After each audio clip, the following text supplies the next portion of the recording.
What's up, Utah? Hopefully you're making the dreams come true today. I'm super stoked for our guest today, Joe Bish, because that's exactly what he's been doing for years. Just a reminder how to find us, Culture Wars. Find us on wearethepeople.org. Scroll down, find Culture Wars. Give it a click. I'm super excited with how things have been going, so keep blasting it out to all the friends, the family. But yeah, Joe, I'm super stoked to have you. We just met a week and a half ago, 2 weeks ago, and we just sat and chatted at the gym I actually felt a little guilty because you were training all these people. Like as soon as I got there, you got out of the ring and were just willing to chat with me and talk to me about my business. And I was like, dude, this is a guy. And it was really cool learning a little bit about you. If you're cool with that, I want to give you a quick little intro. Yeah. What really impressed me, Joe's lived 14 lives, it seems. Started fighting at a young age, fought some of the best ever in the world. George St. Pierre, Michael Bisping, has been in the ring with literally the best of the best, but then found his true calling in training and coaching, but also has a background in business, entrepreneurship, has done a ton of different stuff. And what the coolest thing is he actually just got an award from Utah State for mentoring and helping the youth through his boxing program. And so now after all of the successes he's had, he's now really diving into helping the youth. And what's cool is you're helping them become great boxers. You have quite a few boxers that are rising to the top of the pro level. But more than that, what really stuck out is you're really dedicated to helping them become great individuals. Absolutely, yeah. So, all right, so let's dive right in. I'd love to hear your story. You're writing a book. Do you have a release date yet? Not yet. We'll update everybody. Yeah. Because after they watch this, everyone's going to want to go and read it. It's probably the hardest thing I've ever done. Really? Yeah, dude, it's really hard. It was a lot harder than I thought. What's the biggest challenge you've seen? Just, trying to get everything right. You know what I mean? Trying to figure out even how to write a book. You know what I mean? It's just going through all the editing. I mean, it's a big process. So how far along into it are you? I'm pretty much done. Oh, nice. Yeah, so it's pretty close. Oh, that's awesome. So you've submitted it. They've come with revisions. You're let's get back. We're just doing the revisions right now. Hey, take this out, put this, you know what I mean? Yeah. Yeah. It's so exciting. I just love your story. You got into boxing at a super young age. How did that even happen? Well, my dad was kind of obsessed. So growing up, really my passion was football growing up. I mean, my passion was to be in the NFL. So growing up, I played every sport. I mean, I played football, basketball, wrestled, boxing, and kind of just continued playing a lot of sports. And I still encourage that with a lot of youth, like a lot of kids I work with, because I feel like you get to choose what you're really kind of good at. And you don't know that if you don't play every sport. I encourage it with a lot of youth. But I fell in love with boxing. I fell in love with fighting, fell in love with, the challenges that it takes. And that's kind of what got me into the combat sports era and all that stuff. So was your dad just really focused on you being a great athlete all around, or did he want you to be a boxer? Fighter? My dad was a boxer, so I mean he wanted that, but he was just really kind of obsessed with all sports, being just an athlete. He pushed real hard. My dad he overdid it. He was a coach, a track coach, a cross country coach. I mean, he was obsessed. I mean, the guy ran 60 marathons. He was he was crazy, man. So, but he pushed real hard, and he pushed it with our whole family. So, athletics was a major part of my youth growing up. I mean, it was everything. Well, and I think, at least when I was young, I wanted to be a Power Ranger when I was 5. Yeah. So my mom got me involved in karate, and I did that till I was 12, till I got my black belt. Then I realized at 10 that the kids doing karate probably weren't the highest level of athletes, because I started competing in the teen divisions at 10 years old. Yeah. And I was I was cocky probably, but I was also if I'm 10, these can't be the best 15-year-olds around. And so, I think a lot of people are interested, they see all the karate, taekwondo places, but boxing, just doesn't seem to be something that's really easily accessible for the youth. Like, how did you like launch your career then, and like what is there now for like kids to get involved with? Well, I kind of fell in love with the art of boxing, and I did everything. I did MMA. I fought at a high level. I did professional boxing. I did everything. But what I fell in love with boxing is how it translates to life. And really as a kid, because it's such a hard sport. I mean, I tell people all the time, you go through the blood, sweat, and tears, and people use that phrase lightly all the time. But in boxing, even in youth boxing, I mean, you literally go through that. Every emotion you can think of, you're going to go through in boxing. And you're going to want to quit, and you're going to have to overcome. You're going to have to hear people talking crap about you. You're going to have to, go through so many emotions. But if you can overcome that in boxing, especially as a youth, especially young, it does translate in life, because life is like that. I mean, life's not fair. Life's not easy. It's hard. It's going to hit you in the mouth. You're going to have to overcome. You're going to have to find solutions. And I feel like boxing, other than any sport, because of the science and all that goes into it, it teaches you that. Well, I think one of my biggest regrets is I only played team sports growing up. So I only played basketball, football, rugby, and I was always on teams that were really bad. Mm-hmm. So I became like a really great loser, I think. Yeah. And like I've learned how to lose, because I don't think I was ever on one winning team. Mm-hmm. Actually, I was. One year I played baseball, but I was like the worst player on the team, which for me was rare. And I played like center field, and but that team was good. We waited to like the semifinals, and for me, that was like I thought I won the championship by even just being in the semifinals, and so that was good. But I think like with boxing, it's you versus someone else. But I think more than anything, as I've started doing like more jiu-jitsu, MMA stuff, it's really you versus you. Yeah. And it really shines a spotlight on you more than you losing to another opponent. And I think that's something most youth, especially now, like at school, they want to like hide everything. Yeah. Hey, you're not good at reading. That's okay. Go over to this panic room. You're having a mental breakdown, sitting there for like an hour or two. It's okay if you're not good at math. It's okay if you're going to fail all your classes. We'll advance you anyways. And I think the toxicity of that is kids become overly comfortable, and they look for those comfort areas, and they're never ever able to push into like hard things. Yeah. Do you see that a lot with boxing? Because I feel like you have a certain type of individual that if they're willing to do that, they're already kind of like pretty far ahead of most kids. Oh, absolutely. When I first started training people in boxing, I worked out a deal with the Salt Lake School District at Horizonte, which is an alternative school downtown Salt Lake. And I opened the gym in there in the classroom. So we had a ring in there, we had bags and everything. And my goal was to work with troubled kids. I wanted to work with kids that were having a hard time, getting their life together and doing stuff like that. So that's how the journey into boxing kind of started. And this was a long time ago. I think it was about maybe 10 years ago. And over that time, I started getting guys that were older, 20, 18, 19, 20, that never graduated, that came in and wanted to box. And I really kind of would preach the importance of at least graduating high school, and so I'd get them back in there, and ended up graduating a lot of kids that probably would have never graduated, would have never got a high school diploma, wouldn't have done any of those things. So I think boxing gives the people, I've said it before, this is why I love boxing so much, because it's such a hard sport. In my opinion, it's the hardest sport I've ever done, and I've played literally everything.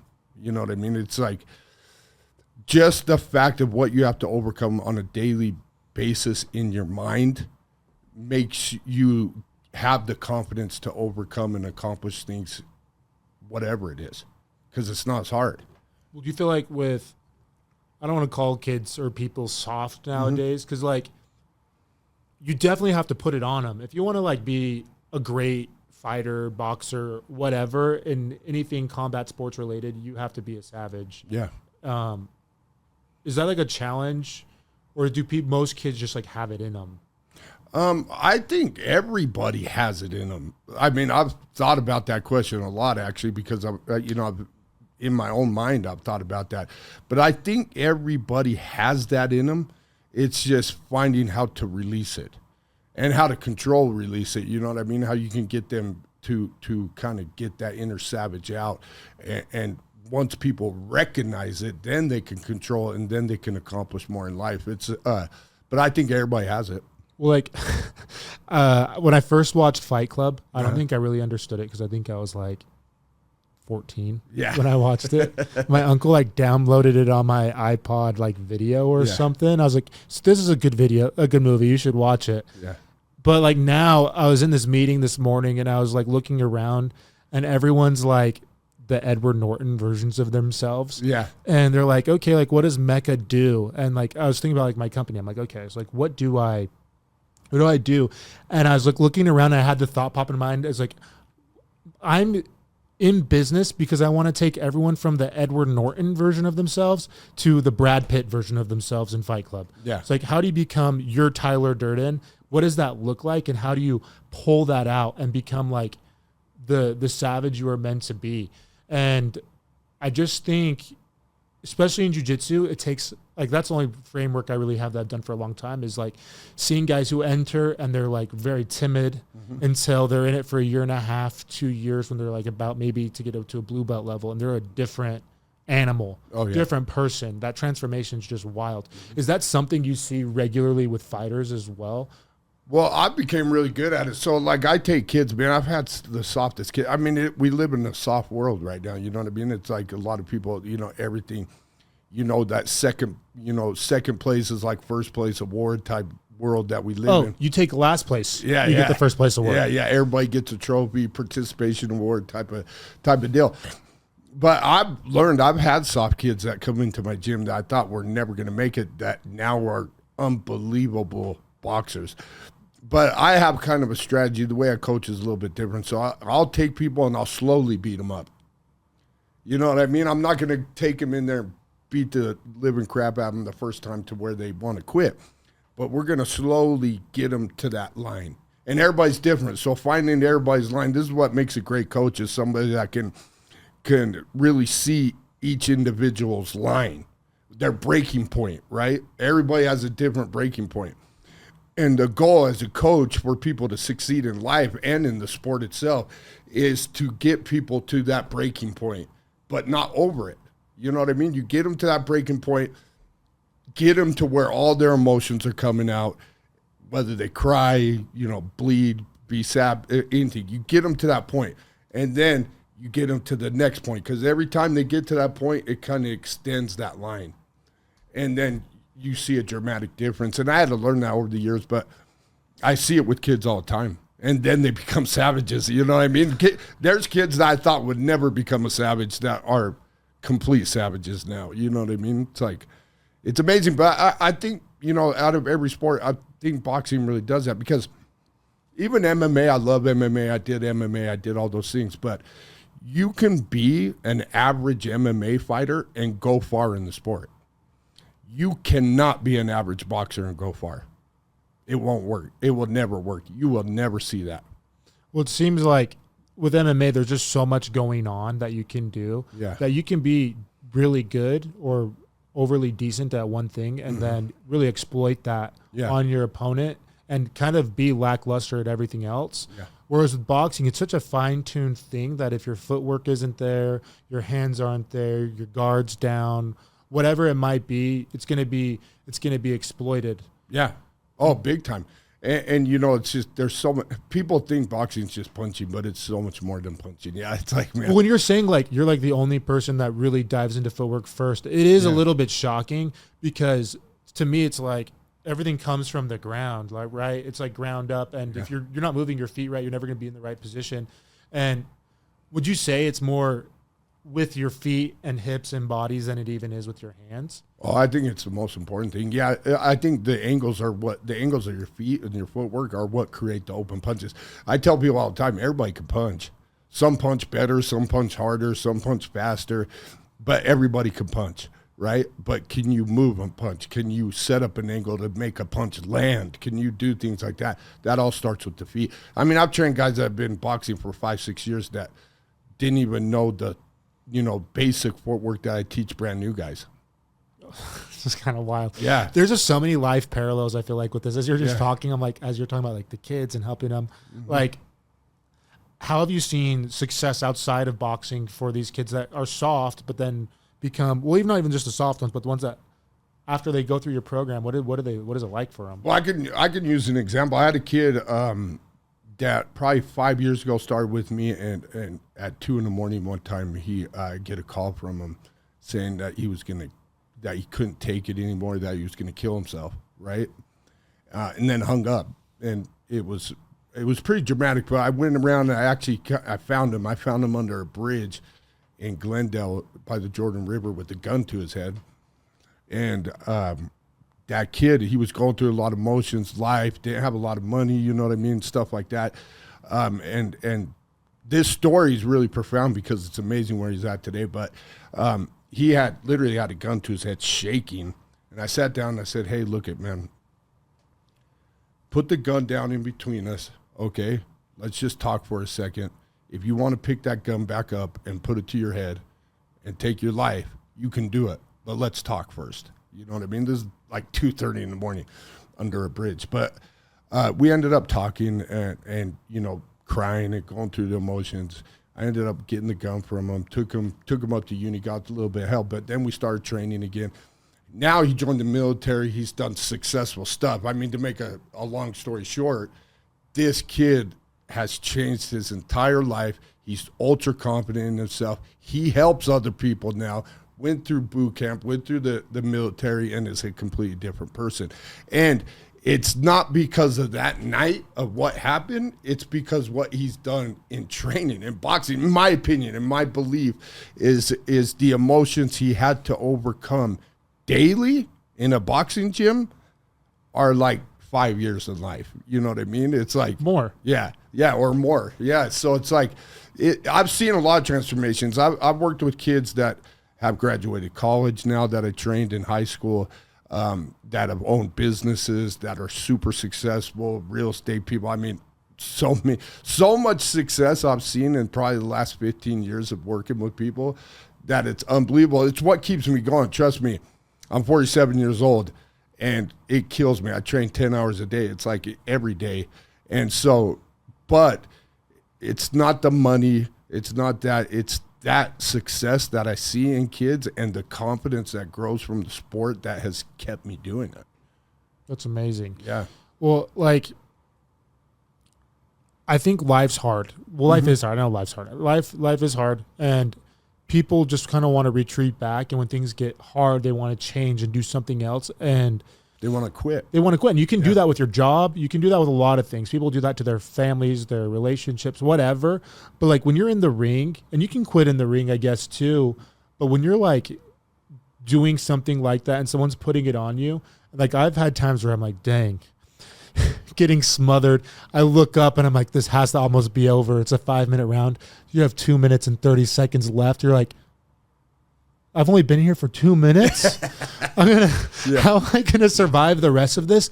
But then you do. Yeah. Like you stay in it and you breathe and you just really focus and you push through the hard thing, and you might come out of that round just getting demolished. Yeah. But I don't think it's really about winning that. Like, and that's where what I was saying, like, it's not you versus the other person a lot of times. It's just you versus you. And that's what's really cool about your style is you find that for them and you're like, yeah, if you ever really want to succeed and win, like in a fight against someone else, you have to like conquer those inner demons, that inner self, and push back where you're like, I might die. Like you're gassed, you can't breathe. Someone's punching you and it hurts. Yeah. And you're like, you literally feel like you could die, and you push past that.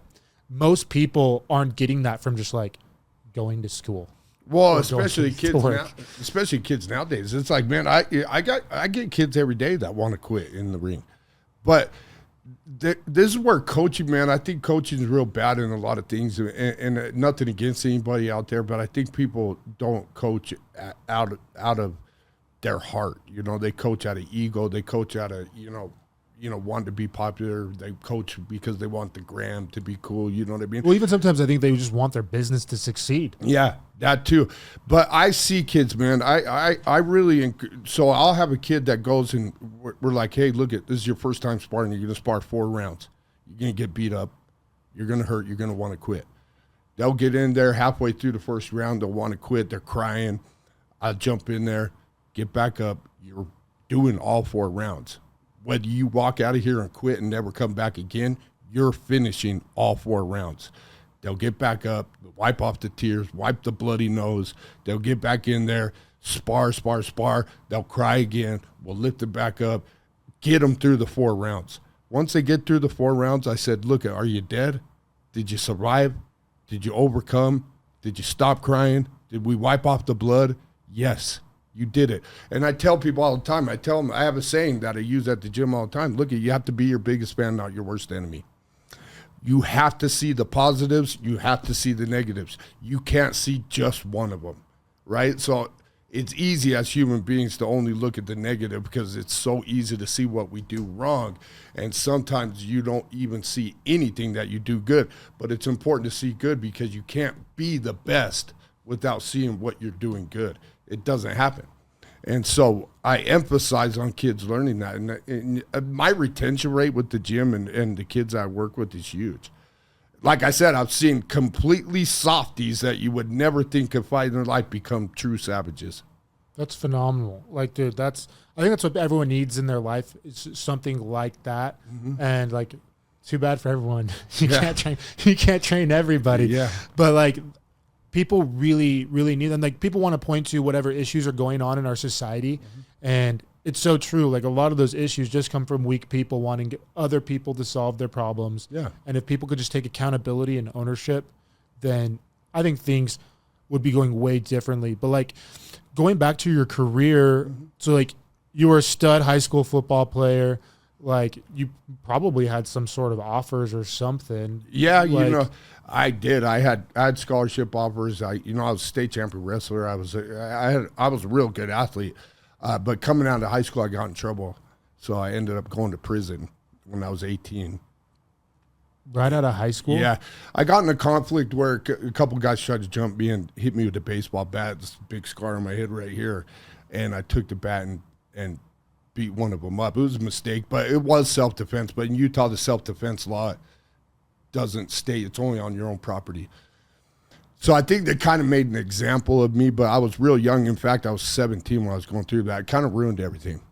But it taught me a lot of lessons to go to the big boy prison when you're a little kid. You know what I mean? So I learned a lot going through that. What was that like? That's crazy. Yeah. You're what? You're maybe 200 pounds. You're a big kid, probably. Yeah. I was like 170, 185 pounds. Yeah. Going to prison. Yeah.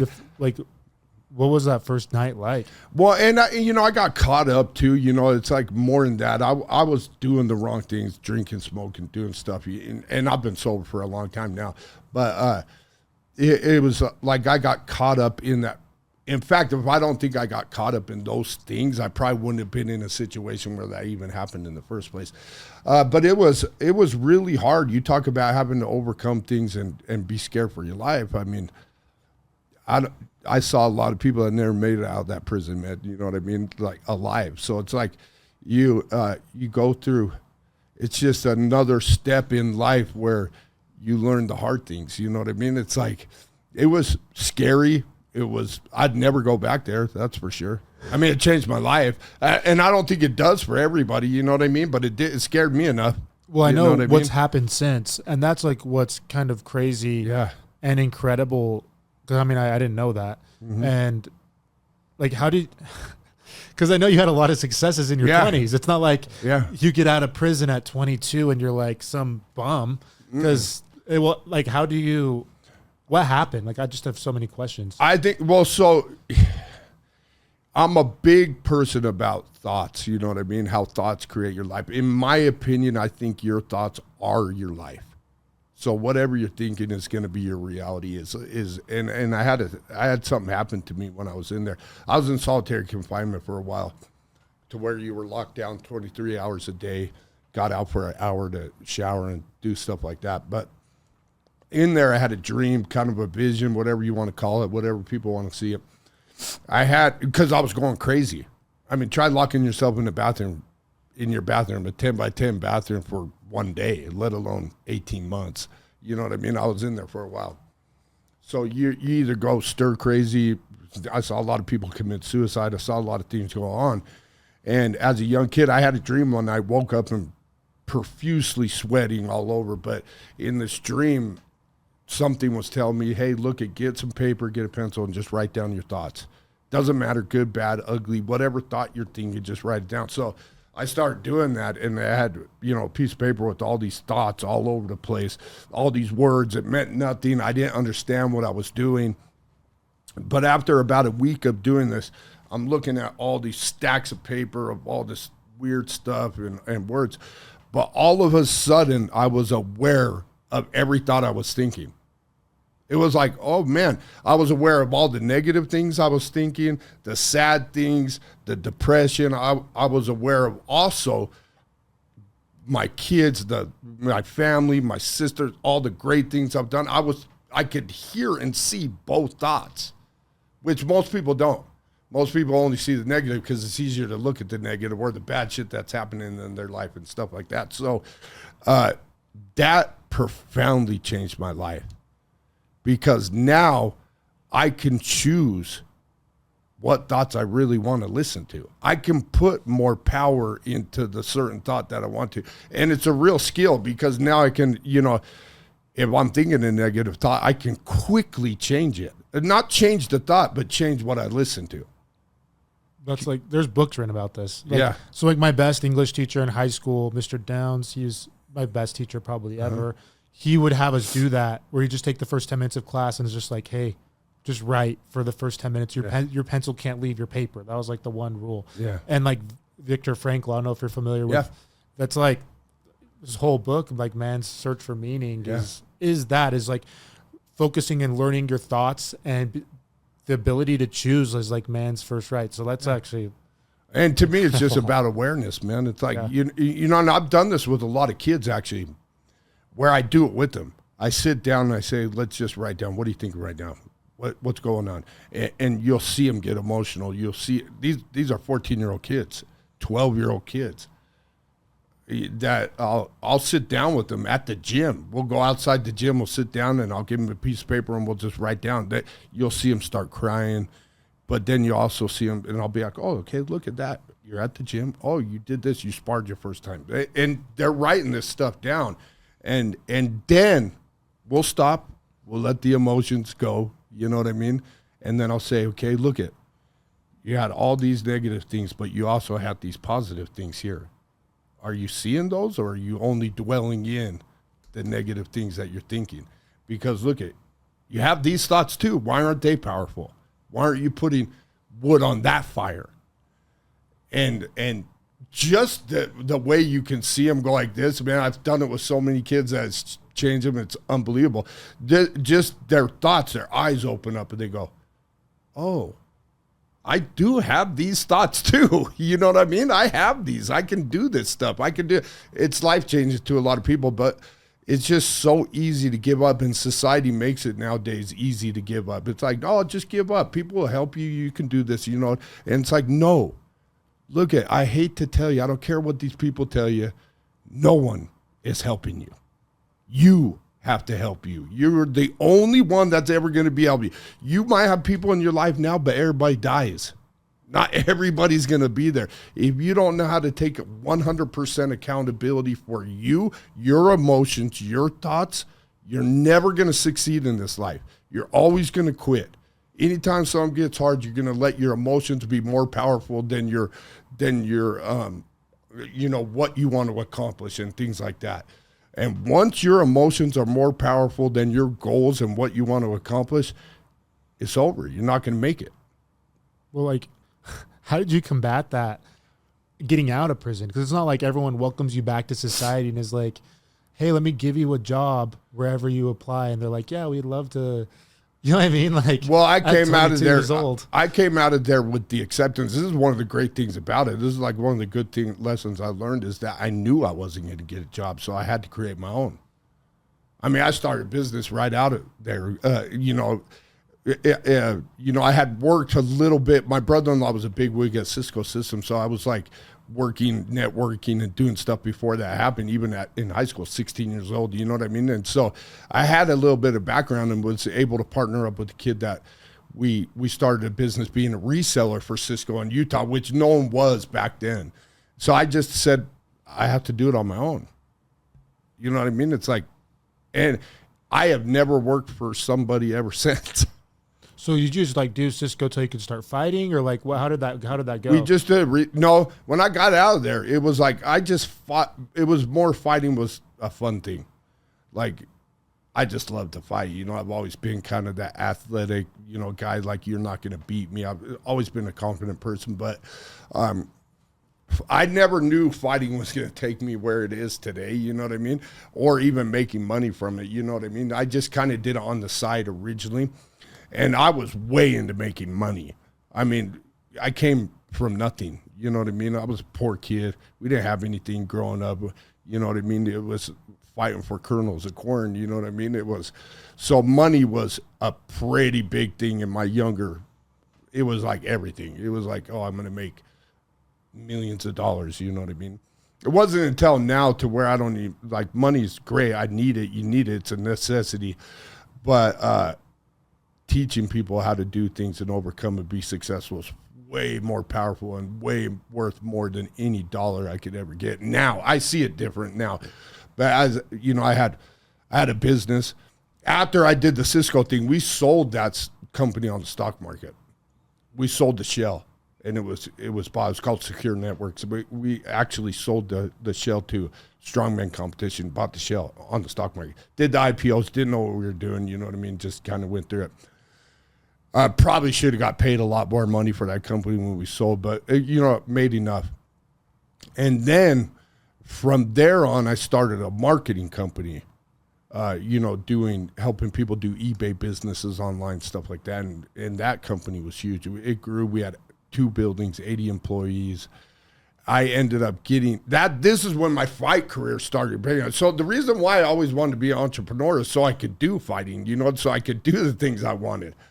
I never wanted to be a slave to a job, a business, and I'm still like that. And so, anyway, I ended up selling that company to my brother, and we were partners in that company, and he took it and he did great with it and everything else. That's when I made a choice to go into fighting and see what I could do. I was like, hey, look it, man, you only live once. You got to take chances, you know what I mean? Look, I can always go back and make money. There's one thing I know in life, and that's how to make money. You know what I mean? Like, to me, that's easy. That's not living life. Making money is easy, man. If you can't make money, then you ain't trying very hard. You know what I mean? We live in 2024. There's a billion ways to make money. You know what I mean? It's like, but can you go in and fight a 350-pound offensive lineman for 3 rounds and survive? You know what I mean? It was like, I looked at it different. I was like, hey, look, I'm only young once. Life doesn't go backwards, it goes forward, right? So I was like, I can always go back and make money. I've always thought that. I still think that right now, 47 years old. So that's when I got in and started looking at my goals and what I really wanted to accomplish in life. It wasn't always about making millions of dollars. It was like, hey, can I be a cage fighter? Which was crazy back then. How old were you at that point?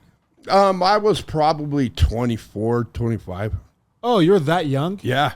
So you already had like 2 businesses. Yeah. Taken off, out of prison. Probably 26. I mean, when I sold the company to my brother, I made tons of money. Our marketing company was doing like $12 million a year. Wow. Yeah. And that was like in what, 90? That was in like 94, 95. No. That was in 99, 2000, 2001, 2002, right around there. Yeah, something like that. That's wild. So then you're like, okay, sick. I've done this business thing. Yeah. I really want to be a fighter. Well, here's the thing. The term more money, more problems, it really comes in. So, I should backtrack a little bit. So I was making so much money that it was causing I was drinking a lot. I was an arrogant piece of crap. You know what I mean? I thought I owned the world. I mean, the human being I became with that money was a bad person. You know what I mean? It was like, it got to a point where it was like, okay, look I have to change my life or I'm not going to have one. You know what I mean?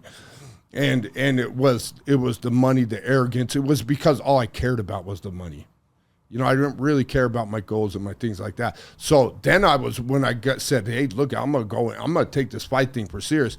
That got me sober. That got me through a lot of things. That changed the person that I was and who I was. It wasn't about money. It was about goals. It was about accomplishing. It was about something different.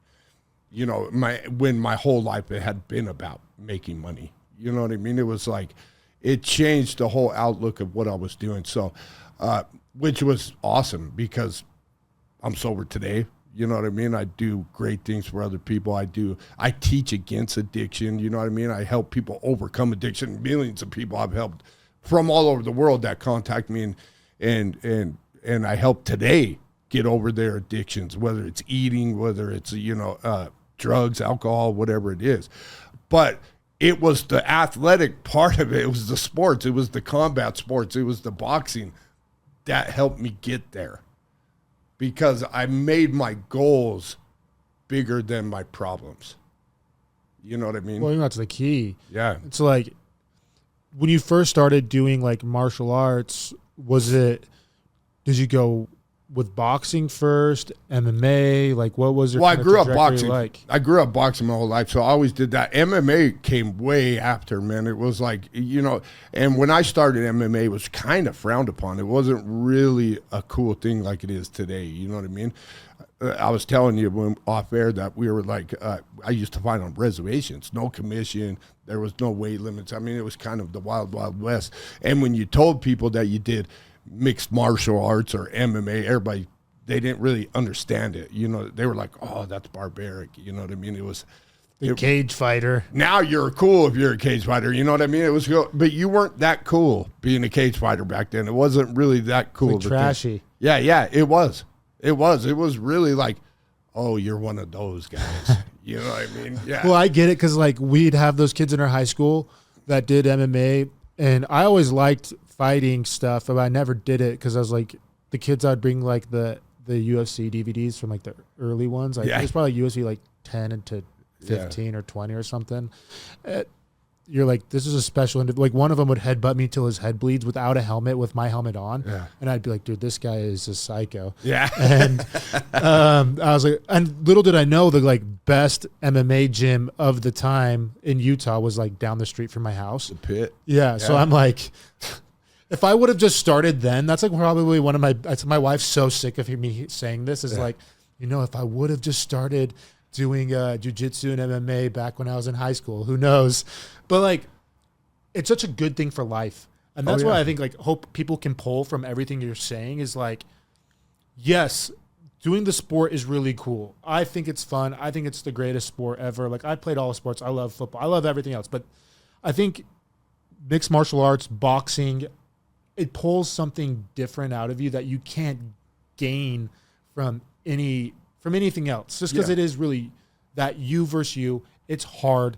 Your life lessons that you've learned are just incredible. Like it makes me super excited to read your book because just the stuff you're saying in this, I'm like, I can't wait to even come back and watch this. Well, yeah, I mean, I've overcome a lot in life, and I tell kids all the time because as a kid in the youth, you think your problems are the only problems. Like no one's been through your problems. You know what I mean? It's like, I think that's why I relate with kids so bad. You know what I mean? Growing up, had an abusive father. I was telling you off air that my dad faked his death.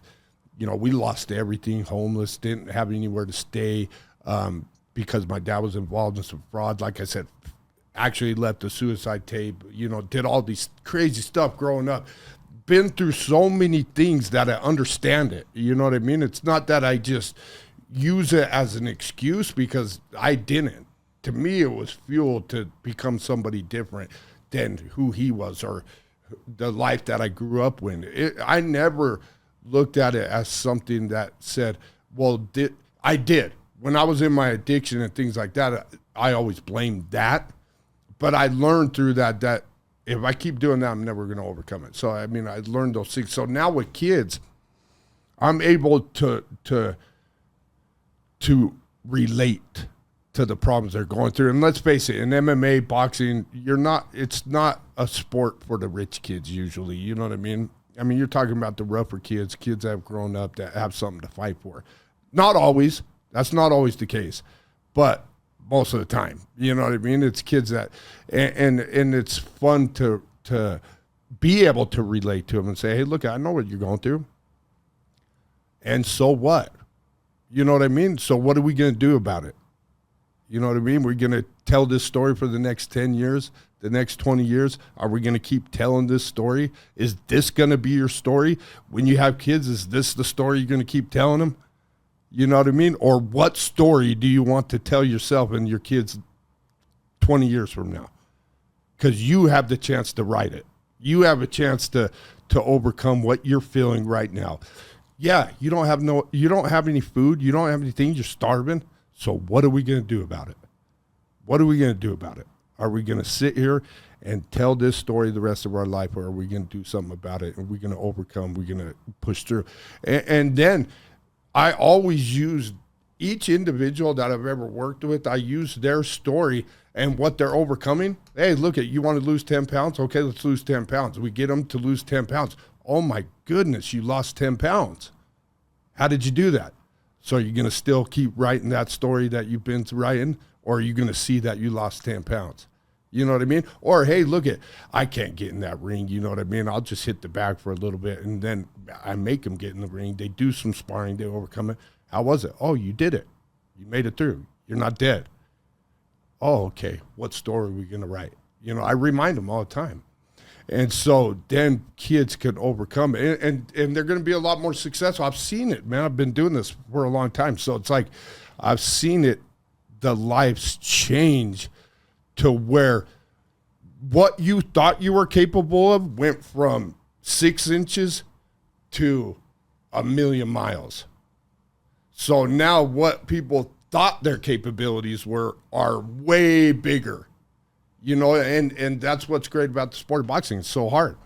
You overcome, you go through the blood, sweat, and tears literally every day, but you learn that you can go through the blood, sweat, and tears, and that's what it takes to be successful. It doesn't matter if you're doing real estate, business, politics, whatever it might be. If you're not willing to go through the blood, sweat, and tears, because it's going to take that in everything in life, then you're not going to succeed.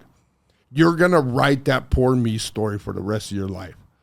And then your kids are going to write that same stupid story. You know what I mean? It's like, you can't do that. And it's like I said, be your biggest fan, not your worst enemy. If you see the good things that you're doing and what you're good at and what you're capable of doing, you're going to do more of them.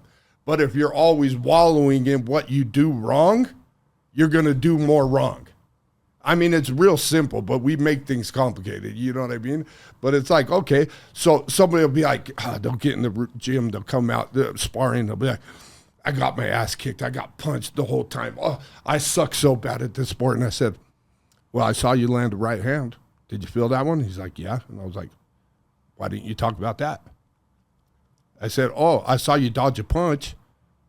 I saw you get through the round. I saw you take a body shot and you didn't go down. Why aren't we talking about that? You know what I mean? Why aren't we talking about that? Again, you can't be your worst enemy. You really can't. And I hope what people take from this is you can let life get you down and you can quit and give up, or you can become the champion of your own life. I mean, we're running out. I want to keep you here forever. We need to have you. I need to have you back on again. I'm super stoked to hear about what happens with your guys this fall and winter. Yeah. But yeah, man, thank you so much. I really appreciate it. Hey, thank you, man. It's an honor. Yeah. I appreciate it. Thanks, everybody. This is Culture Wars.